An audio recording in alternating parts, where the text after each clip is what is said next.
few of you who are annoyingly holding seats for the Grimm panel later. We are very happy to be here today, and we want to set up and start with our clip reel. Family Guy has aired 225 episodes, and The Simpsons has aired 552 episodes, and we thought after 777 episodes of television, it was finally time for all the Griffins to meet all of the Simpsons. And so today we have a first look, sneak peek of the Family Guy 1 hour, September 28th premiere, which the writers room at Family Guy took a few days to come up with a title for, and after 3 days we came up with The Simpsons Guy. So here it is, a little sneak peek. So that is from our 1 hour season premiere of Family Guy on September 28th. Without any further ado, let's bring out the rest of our panel who's going to be joining us today. First up is a longtime writer, co-executive producer, and the man of many, many voices on Family Guy. You'll recognize them, I'm sure, as soon as he begins talking. Please welcome John Viner.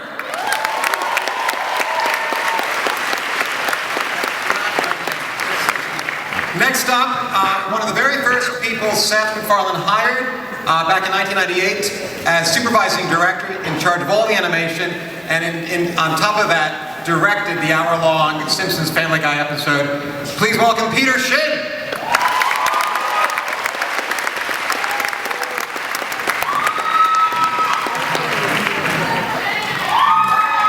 Next, we got a very talented writer and voice actor. You know him as the voice of Cleveland, Consuela, Herbert, the greased up deaf guy, Bruce, the performance artist, and many, many more. Please welcome Mike Henry.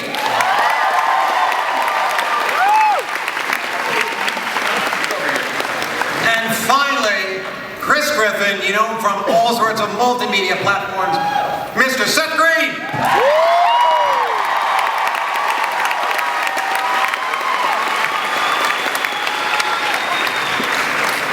John, I alluded to it real quick. Give us a couple of lines that will help people recognize your voice.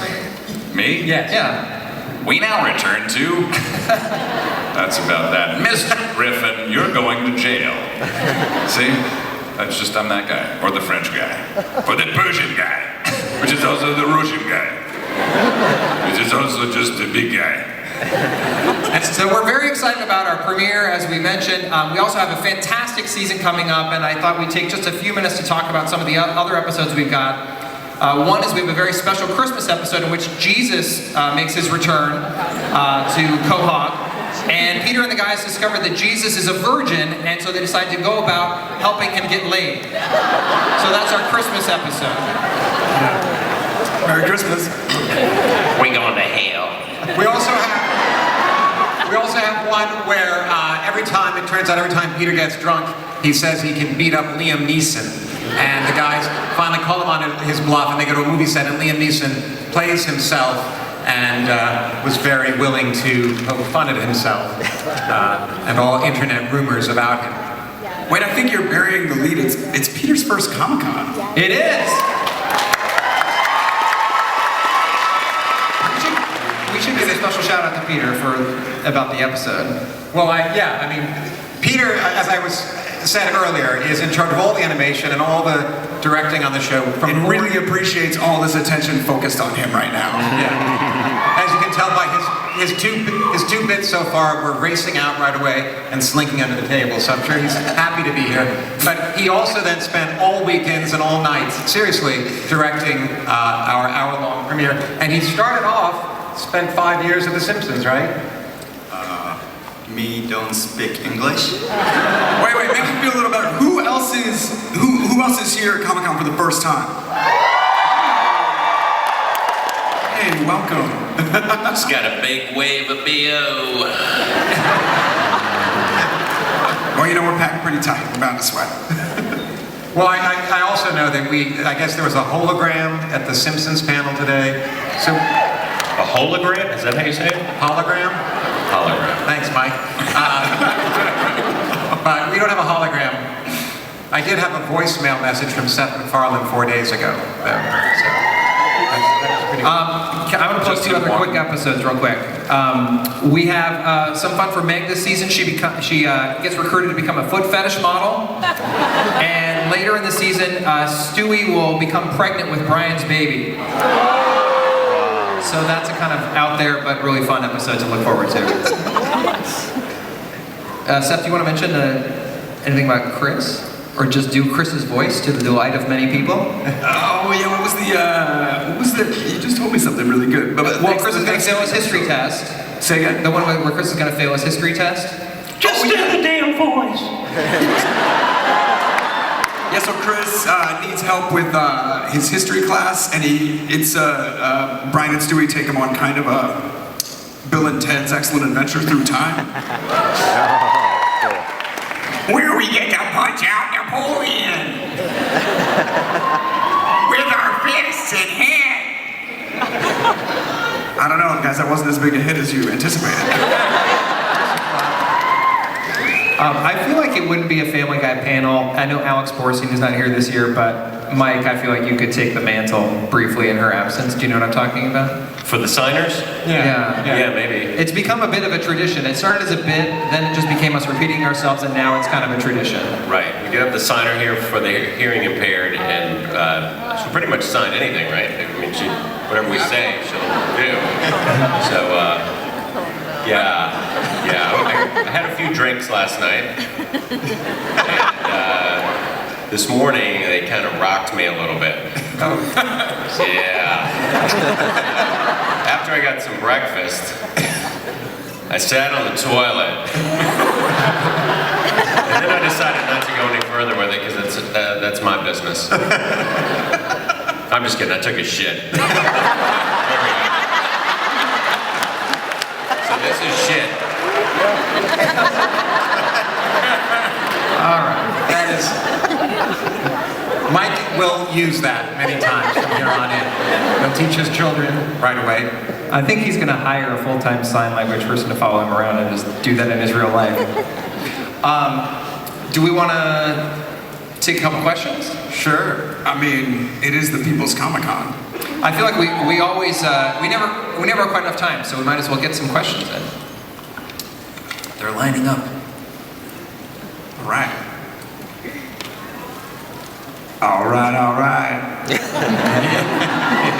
Is everybody having a real good Comic-Con? Seth has played Matt McConaughey for us. Hi, I'm actually from Rhode Island. I'm a piano teacher from Providence, right on the line with Pawtucket. And Are you love your both? show. My question is, do you guys prank each other on set? That was actually my son's question. Well, I wish we had a set, but everything is drawn. But do we prank each other in the writer's room? Do we? What do you think? There's some ping pong in the offices. Second season we had the flu shot lady came and there was a box of rubber gloves, which is always fun to have. And I dipped a finger of one in a chocolate cupcake and left it on the elevator. And I think I didn't tell anyone. I just thought it was so funny myself. And then Dan Palladino, who ran the show, who was always just a little kind of squirmy about that kind of stuff, steps onto the elevator and just looks at it. And then just looks at me. That's as close to a prank as I think. Although people will call the writer's room, get a wrong numbers from time to time, and you can take them for a little ride. Yeah, I can't remember. It used to be that there was a period briefly where the number to our writer's room was close to like a mortgage company or something, and people would sometimes call, and then we'd have fun with them. Mm-hmm. Yeah, that was a long time ago. Everyone is just gripped by this story. I know. We run out of steam on that It's one. not so much pranking as just saying vicious things to one another. That's kind of passes for pranks. Systematically emasculating one another in the writer's room. What Thank about you. the next fellow there? Good afternoon. Thank you. Big fan, Seth. I wanted to. Oh, thanks, man. Your shirt's awesome. I made it myself. What? That's killer. Van Gogh Doctor Who? Nice. Happy I Comic-Con. just wanted to ask the voice actors what the funniest time on set was. we rarely get to actually record with each other. So Rich and I have had a lot of fun through the glass. Him on the control booth side and me inside going, what was that? What was that? Can we say that how you record? You like to record in... Oh, that I like it dark? In the dark. Yeah. Seth records in a pitch black record booth. It's not pitch black, but it doesn't. You can't see anything. Yeah, I've got the light on the dialogue. Well, because it's awkward and embarrassing to make that sound come out of your mouth. Ron Jeremy did his voice for the show, and he ate out of the tub of Christmas popcorn that was out in the hallway, so we put a sign, caution, Ron Jeremy's hand was in this popcorn. That's actually true. Okay, next. We've also had Kate Blanchett. She dipped her hand in the same popcorn, I believe. She didn't care. And we put a sign that said, warning, Kate Blanchett's hand has been in this popcorn. Hi, I'm a huge fan of Robot Chicken and Family Guy. Yay. Hi! Thanks. I was just wondering, because I know you guys did a stellar job with Robot Chicken and Family Guy covering Star Wars. If you guys had any personal preferences on what you would like to cover again on any other cult classics in the future. Seems like a question for you, Seth. Well, I can't speak for Family Guy, but with Robot, especially with doing a full-length special, you just want to get a universe that accommodates that in the right way. So it's tricky to not just do a bunch of sketches around a property, but to tell a kind of quasi-story in that universe. Star Wars was easy because the story was already there, and so we just bounced around in it. But we did a bunch of stuff with DC Comics. We did 2 back-to-back specials just dedicated to DC superheroes. I don't think this is the crowd for that. You guys like comic books? Seth MacFarlane has talked from time to time of wanting to do a similar treatment with what we did in Star Wars, but to do with the Star Trek films. When that will happen, I don't know, but I know it's something that he has a lot of interest in. Yeah, he's a very passionate Trek fan. Thanks. Thanks, guys. Are there any dad's questions? We were on Yes, you in the green sweatshirt right there. Oh, I guess. Ben 10 over there. I have a question for you. How old are you? 10. And why are your parents letting you here? I'm joking. We'll have that talk with them afterward, though, okay? What's your question? What's your name, first of all? Connor. Connor, welcome to Comic-Con. What's your question? My question Is he scaring you a little bit? A little aggressive, but all right. I was wondering if you were ever going to do a Family Guy movie. I think Yes. so, sometime. Peter, you wanna? Oh, sure. Seth talked about it. I don't know how much info I can give you, but we kind of started a sort of pre-work on it a couple of years back, but I think it's on hold right now because Seth is filming his new tattoo. So I think maybe in the future it might happen. But if Seth wants honestly, it to happen, I think, right? MacFarlane wants it to happen. At some point. At some point. The Simpsons crossover with Family Guy, it plays like a movie thanks to this guy. If you watch it in the dark and have a bucket of popcorn, it'll feel like a movie. We're going to do 20 seasons in a movie. We're starting that thing here. There is a storyline we talked about for a movie and plans to do it, but we're not sure when there'll be the time to do it because doing the television series just takes so much of our time and effort. But someday we will make that happen. Thanks, Connor. Bye, Connor. Thank you. Hey, what's up? Hi.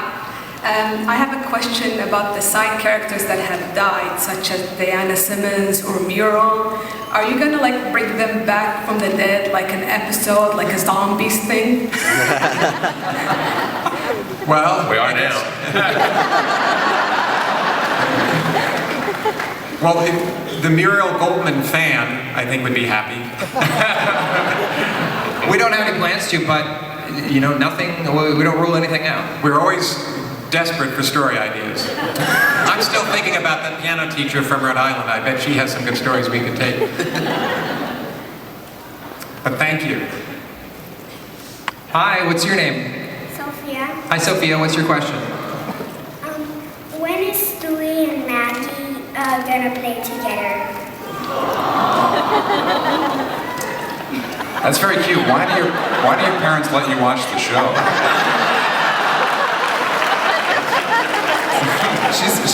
She's been a fan for a while. Go ahead. There's a bit in this crossover with Maggie and Chris. Yeah, it's funny, when we were working on a crossover, Seth specifically thought it'd be funny to pair up Chris and Maggie. He thought they were Intellectual peers. but intellectual peers. It was a little bit... Wait, this Seth or the other Seth? The other Seth. So they eat a meal together, but they don't, in that episode, it's mostly Stewie and Bart who hang out. And sometimes a boy can be friends with a girl and like her clothing and hang out with her, but not want more than that. So maybe that could be how they hang out. I don't know how to explain things to kids. She's several seasons into Family Guy. She doesn't need a lot of explaining. Father of John Viner. Next question? Yeah, hi. I'm a big fan of the show. I've been watching you guys for many years, and I love The Simpsons, Robot Chicken. So I know you guys are doing tons of crossovers. So are you going to do like Robot Chicken, Family Guy, Simpsons, Futurama? Battle Royale kind of thing. Yeah. Well, they did a really fun, in the multiverse episode, they wound up in the Robot Chicken universe, which I thought was a fun bit. But I don't know that there would ever be any more elaborate of a crossover. I certainly can't speak for it. Well, there might be like a good Muriel Futurama thing where... I think The Simpsons is doing a Futurama crossover. And I've heard a rumor that Matt Groening may be sitting amongst you all right now, and I know he travels with Sharpies and is always eager to sign autographs, but we would be remiss if we didn't say how much of how thrilling it was to do that crossover we did because of what Matt created 25 years ago. Thank you, Matt. And Simpsons. Just to piggyback on that, how terrific the entire Simpsons crew and staff was in terms of letting us use their character. Yeah, they trusted us. Very supportive and just kind of let us do our thing, and we're very, very wonderful. They were okay with the story that implied that Family Guy was just ripped off from The Simpsons. No, that was just a joke. But we do have a segment in there where during the battle scene, Homer opens up a cabinet in the nuclear power plant, and he's got like 50 Emmys, which he uses as weapons to whip at Peter. And Peter says, "No fair, we ain't got none of those." And we had to get clearance from the Emmys to use the image of the Emmys. And at first they denied it. I don't want to say names, but she said to me, "We can't have the Emmy statue be used as a weapon in a replicable act." And I said, "It's only replicable by about 216 Hollywood stars. And if Edie Falco clubs someone with one of her Emmys, but they eventually let us use it." So The Simpsons has deservedly earned 106 Emmys, I think. I want to see you argue that court case, though, of like the murder charges with the Emmys. Well, I didn't. I just said what I needed to say to get what I wanted in the moment. I'm not going to back it up with anything.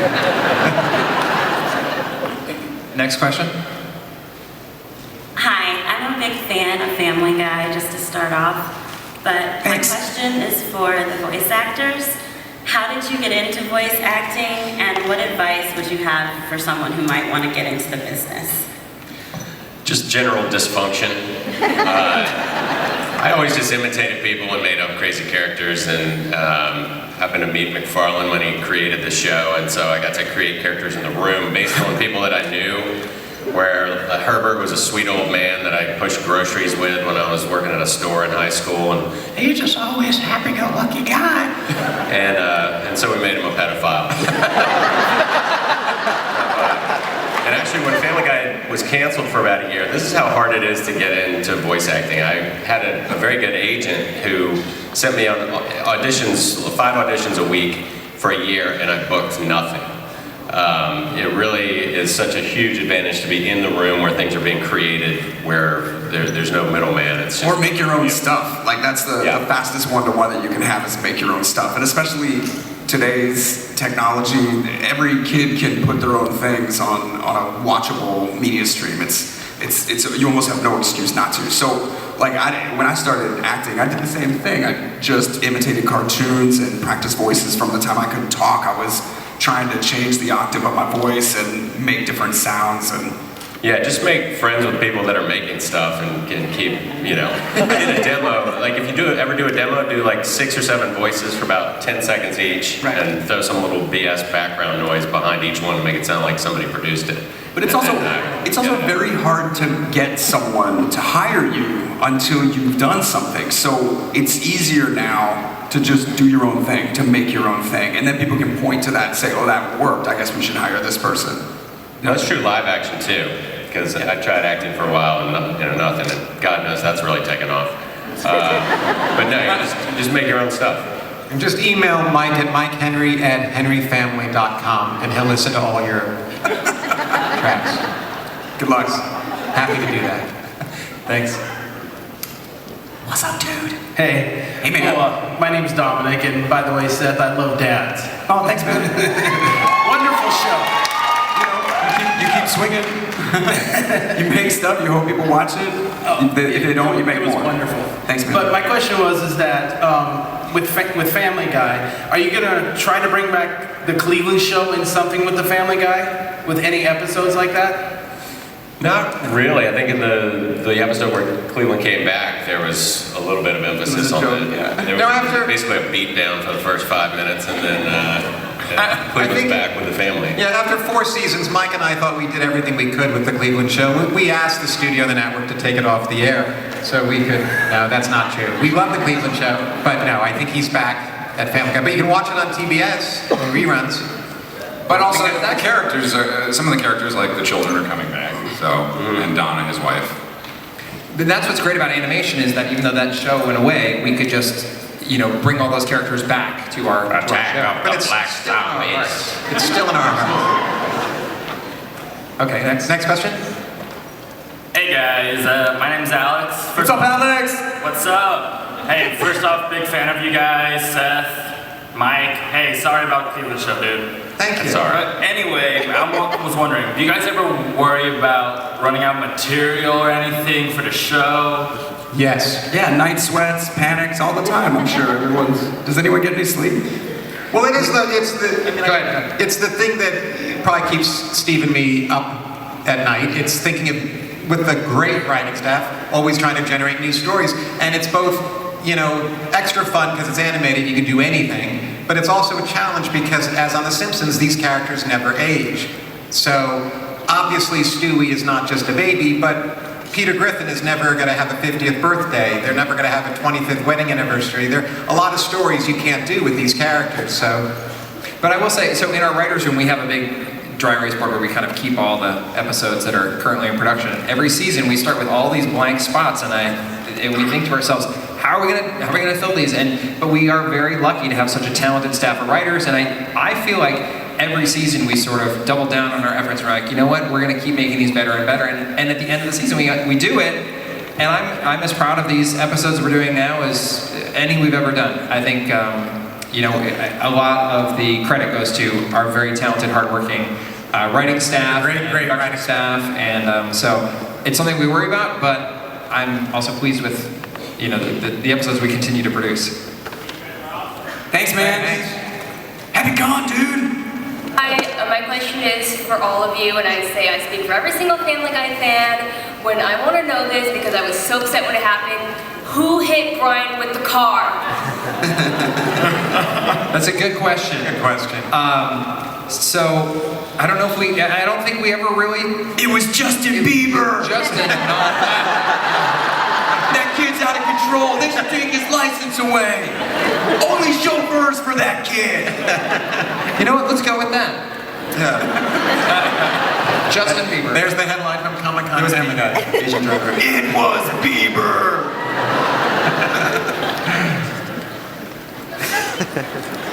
Yeah. You're coming to our screenings at work. Yes. Because we need laughs. Can you hear me? Yes, sir. This is my first day.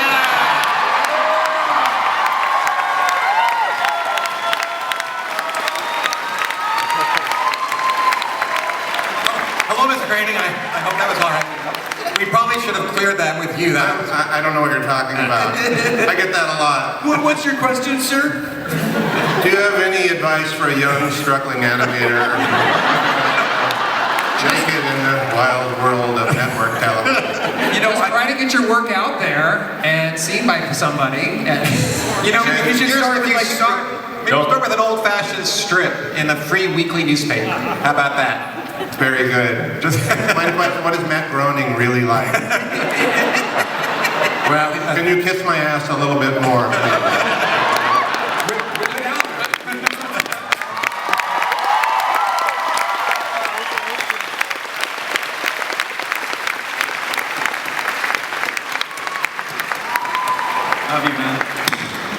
Yes, the girl in the Game Boy dress. Yes, I was wondering if you guys were aware that fans play a Family Guy drinking game. No. Only one. Am I the only one? Not what can you tell us about? Is it an official game, or are there different versions of it? It's not an official game. I know I'm not the only one that plays it. How do you play it? Every time something random happens or it's a cutaway, you take a shot. Great. That is not a game. That's just called getting drunk. Wasn't it I think it was in the pilot. There was he's like, let's play a game. What's the game? The game's called Drink the Beer. And he drinks the beer and he says, you win. Great, what do I win? Another beer. Every time something random happens on Family Guy, we take a drink. Our 150th episode had no cutaways. That must have been a real bummer for you. Sorry. Yes, here comes a guy who likes you in the Lantern Corps. Oh, hi, yeah. Hi. What's up? I was gonna start off saying, Seth. Oh my God, it's Matt Groening. Yeah. He's right behind you. Just kidding. Seth, I love you. I've been watching you since I was in diapers. Scooby-Doo. Come on, man. Thanks, and man. Robot Chicken. I was watching that when my mother said no, so my father said yes. Damn. I would also like to add that I am now eligible to watch Family Guy for TV 14 because I've just turned 14. This is where the real fun starts. Yeah, well, my question is for you, Seth. How do you, in the end of the Star Wars trilogy, when Peter and Chris got into that fight about Seth Green, how did you feel about bagging on yourself? I don't care, man. The best thing about that, like, McFarlane and I have known each other since 97 or 98 when he first made the show, and when I read the Family Guy script, I felt like something had been written just for me. I didn't think there was any chance it would ever get on the air. I certainly didn't think I would get the part. So, what was your question, though? How did you feel about bagging? Oh, how did I feel about that? So, that was the thing. We both got to make Star Wars simultaneously. We were writing Star Wars, and we even called each other in the writer's room, like, are you guys doing a trash compactor joke? Are you guys doing a Death Star thing joke? What's your joke? What's a couch? We're not doing a couch joke. Great. So, we didn't step on each other's toes with that. And then we just beat them to air. Like, Robot beat Family Guy to air just because of the duration of 2D animation. And then I came in to do that bit, and they had written it all out. And I just laughed at McFarlane. I was like, yeah, this is ridiculous. And he was like, well, you know. That was all it was. Everybody's friends, and so all of the, like, poking at each other is really playful. We think the fans enjoy that, knowing that nobody takes themselves too seriously, that we're all just making a cartoon that we hope entertains you, and it's kind of incredible to get to do it, so can't care if anybody calls you stupid or says your movie didn't make money. Who cares? Thanks, Hal. Protect the galaxy. We need you in the Lantern Corps.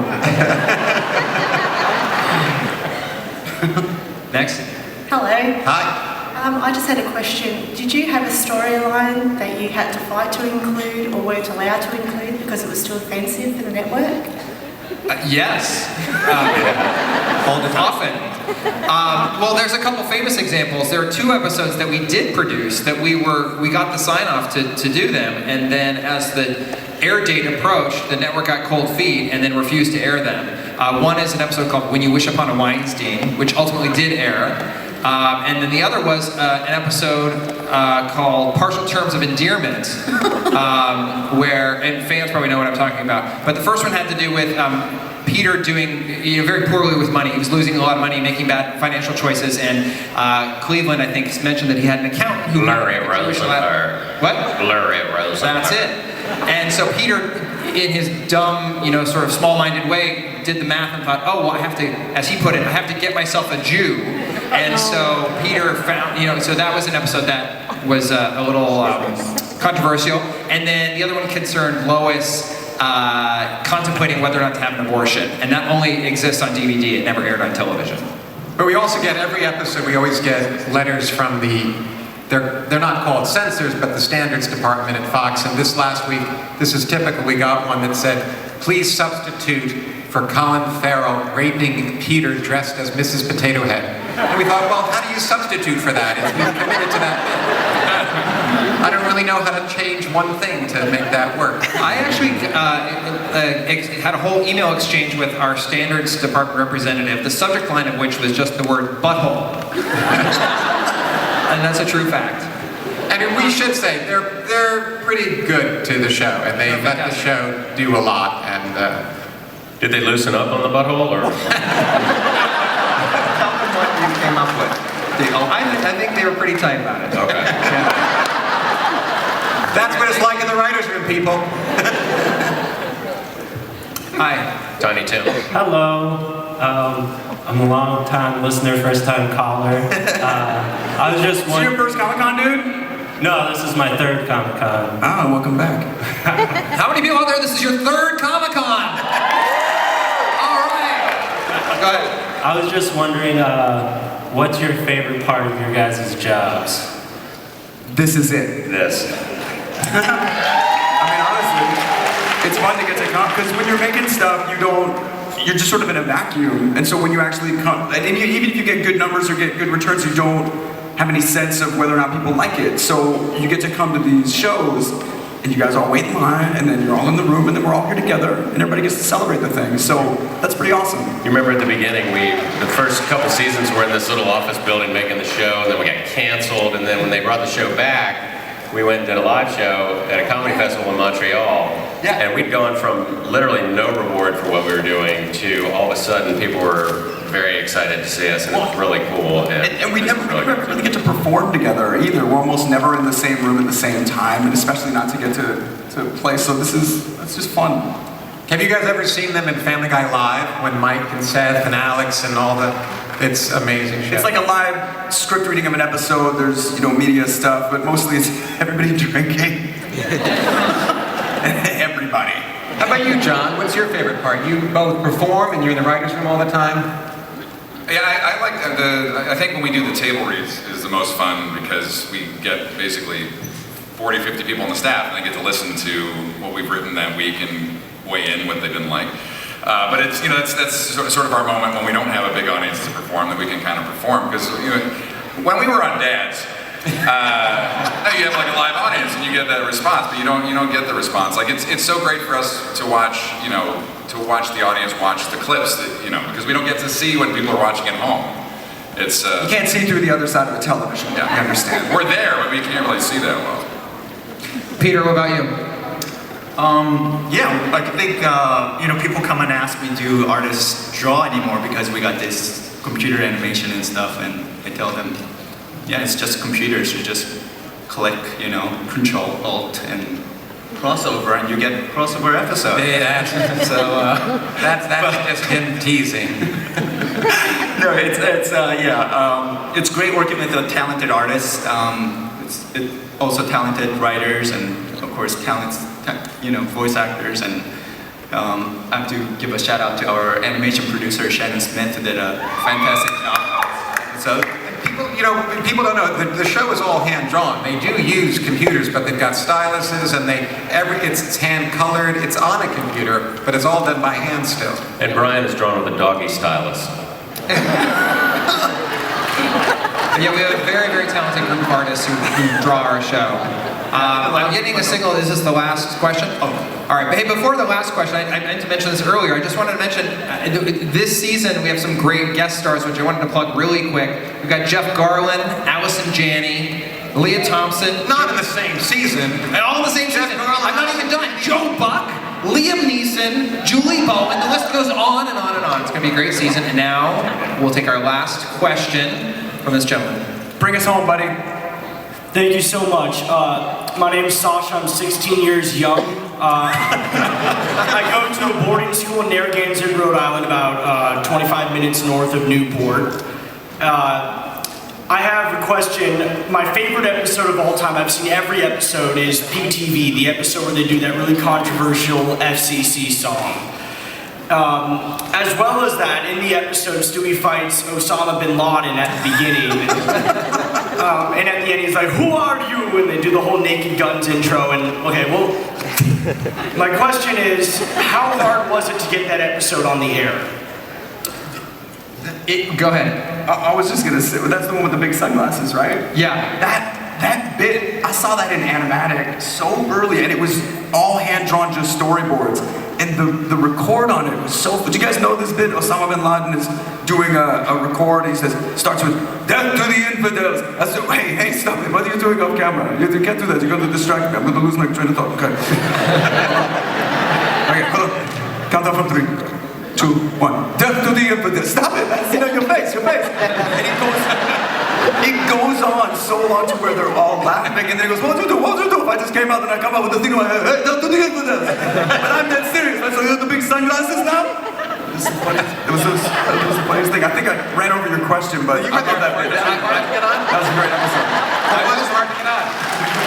The Osama bin Laden part of it was not as hard to get on as the FCC part of it, because so much of the content of the show, and particularly the song, contained material that our standards people, who we talked about earlier, would have objected to. Although the nice vindication at the end of that whole process was that we heard, sort of through the grapevine, that people at the FCC watched the episode and they themselves laughed at it and were amused by it. So we felt like, all right, good. The people who would be most annoyed by the show actually saw the humor in it too. So every episode we write, we think, will the FCC think this is funny? That's who we write for. Every episode we write for the FCC. And I believe Dan Poppelmeyer directed that episode, who went to go create Phineas and Ferb. Yeah. Do you guys like Phineas and Ferb? The FCC loves Phineas and Ferb, I hear. And before, I think it would be nice, before, one other person was supposed to be here today, and that's Danny Smith, who, among other people, plays Al Harrington, one of the executive producers of the show, but he just had a baby. So can everybody say, "Hi, Waylon on 3. 1, 2, 3. Hi! Thanks. Waylon is the name of his baby. But he's not going to understand that yet. But in 10 years, he'll be really happy. Waylon Maverick. Yes. And how do you, it's always a good thing to end on a baby, right? Well, I wanted to say that we're sorry that there are a lot of women who are involved in making this show. I know we aren't representing them up here right now, but it's important that, I just want to introduce one of them who actually was able to make it. Consuelo, would you like to say something? Sure? Should I come back later?